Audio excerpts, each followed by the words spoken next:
Hey everyone, and welcome to This Explainer. I am absolutely thrilled to guide you through today's topic because we are looking at something that is literally radically reshaping the products of tomorrow. We are talking about the eco-design revolution. We're going to explore how an incredible shift in corporate boardroom standards has essentially laid the groundwork for these sweeping, massive European regulations. And this isn't just about making things slightly greener. No, it's a fundamental transformation of how absolutely everything around us is made. Just look at the sheer ambition of this quote from the Clean Industrial Deal: establish the EU as the world leader on circular economy by 2030. I mean, that is not a small goal. The plan is to transform the entire economy, and the engine they are using to drive this monumental shift? Eco-design. It's the core strategy being deployed right now to completely rethink how we extract, build, use, and ultimately reuse the materials that make up our modern world. Okay, let's dive into Section 1, the eco-design revolution. So, before we can really grasp the continent-wide laws being passed, we kind of need to understand the fundamental shift taking place right at the design table itself. This right here is how the revised ISO 14001:2015 standard formally defines it. Eco-design is the integration of environmental aspects into product design and development, aiming to reduce adverse impacts throughout a product's entire lifecycle. What's absolutely crucial to note here is that this makes eco-design a normative, standard element of an environmental management system. It's not just some green sticker you slap on a box at the very end of the assembly line. Actually, it's a systematic integration from the very first sketch of a product, ensuring sustainability isn't just an afterthought, but the core feature of the whole shebang. Moving right along to Section 2, rethinking the life cycle. Now, this requires a pretty major mindset shift, one that companies are actively having to undergo right now. We are zooming way out from just the factory floor to looking at the entire product system. We're moving away from an organization-oriented view, where a company, only really cares about the smoke coming out of its own chimneys, to a life cycle-oriented environmental management system. It stretches the responsibility across the entire supply chain, completely moving beyond the physical walls of the organization itself. Basically, the standard is completely redrawing the boundaries. Organizations are now recommended to use eco-design to identify and assess environmental aspects in relation to their products, and this means introducing indirect environmental aspects into their analysis. So think about it. Even if a real-world supply chain impact happens entirely outside of a company's direct control, say way out at the mining site where their raw materials are dug up or at the landfill where their product eventually ends up, well, it's now part of their product system and they actually have to account for it. So how on earth does an organization actually do this successfully? Well, the sources point to 3 critical steps. First, you've absolutely got to secure top management involvement to really support this integration. Second, ensure cross-functional collaboration, which basically means getting the design team, R&D, production, and environmental protection to actually sit down and talk to each other in the same room. And third, apply life cycle assessment, or LCA. Now, LCA is highly favored here because it's quantitative. It enables this whole eco-design process to be realized in a repeatable, measurable way.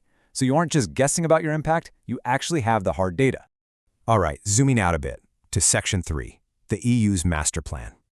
Taking this to the macro level, we're looking at the EU's Eco-Design for Sustainable Products regulation, often referred to as the ESPR, and its working plan.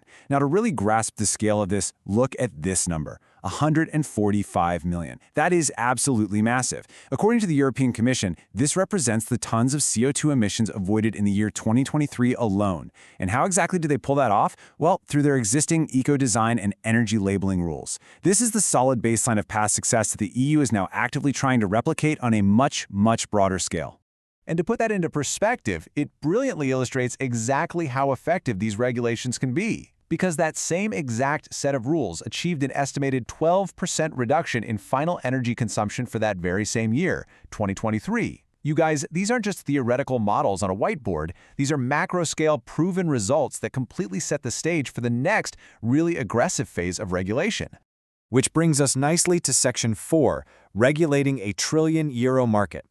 So we're transitioning now into exactly what is changing under the Commission's new 5-year working plan spanning from 2025 to 2030, and honestly, the scale of it is staggering. It's almost unbelievable. The crucial takeaway here is this: the new products targeted by the ESPR account for over 1 trillion euros in annual sales on the EU market. Just let that sink in for a second. At the very same time, these goods represent roughly 31% of the climate change impacts of the entire EU consumption basket. So by tackling these specific goods, the EU is directly addressing a massive, massive chunk of Europe's total environmental footprint. Let's quickly walk through this super revealing table to see exactly what products are in the crosshairs and when this is all happening. The sheer variety here is just fascinating. Under final products, we've got textiles and apparel slated for 2027, which is all about improving lifetime extension and material efficiency. Tires also coming in 2027, focusing heavily on recyclability. Furniture hits in 2028, and mattresses by 2029 to really cut down on waste. But then, look over at the intermediate products column, you've got industrial heavyweights like iron and steel as early as 2026, and aluminum in 2027 to boost the use of secondary materials. So literally, from the shirt on your back to the structural steel in your buildings, it is all going to be legally required to change. But get this, the regulation doesn't just stop at individual product categories. The plan also rolls out what they're calling horizontal requirements. These are rules that apply really broadly across many different types of products all at once. For instance, there's going to be a mandatory repairability scoring system implemented by 2027 and super strict rules regarding recycled content and recyclability specifically for electrical and electronic equipment by 2029. It is a full-scale mandate for longer lifespans and reused materials. Okay, moving to Section 5, passports for your products. Let's bring this massive trillion-euro conversation right back down to us, the consumers. How is this systemic shift actually going to be visible in our hands and in our daily lives? Well, the EU is relying on 3 key enablers to enforce and enable this huge market shift. First up is the Digital Product Passport, or DPP. Second are the new ESPR labels, which will sit right alongside those classic energy labels, but provide totally trustworthy info on things like carbon footprint or product durability. And third is Green Public Procurement, or GPP. Now, GPP is this brilliant mechanism where the EU sets mandatory minimum requirements for government purchasing. It's effectively using the vast, deep pockets of public procurement to stimulate and lead the market for sustainable products. But I really want to zero in on that digital product passport for a second. The source material describes the DPP as a true key pillar of the whole regulation. It's designed to completely shatter supply chain secrecy once and for all. It's going to provide businesses and consumers with traceable data, on a need-to-know basis, of course, regarding a product's exact material composition, any substances of concern, and precise methods for recycling it throughout the value chain. Literally imagine just scanning a code on a product at the store and instantly knowing its true carbon footprint and exactly how long it's built to last. It's a real game changer. And finally, Section 6, the circular economy future. So this is where it all comes together. We connect the micro methodology we started with, those ISO 14001 life cycle assessments, with the macro emissions of the entire EU single market. Establishing these harmonized rules across the board serves a really powerful dual purpose. Yes, obviously, it protects the environment, but it also heavily enhances the competitiveness of EU manufacturers. Setting one single harmonized standard reduces compliance costs and allows producers to actually benefit from the massive economies of scale that the vast EU market provides. It ensures that valuable materials are reused efficiently and for as long as humanly possible. At the end of the day, good eco-design becomes a serious competitive advantage, not just a compliance checkbox. We have seen how standards are reshaping factories from the inside out, and how international working plans are overhauling a trillion-euro market. Lifecycle transparency, it is no longer just some distant, abstract concept. It's an imminent reality that will very soon be legally required and sitting right there in your hands. So I want to leave you with this final thought to ponder. When you buy your next product, in just a few short years, what will its passport tell you?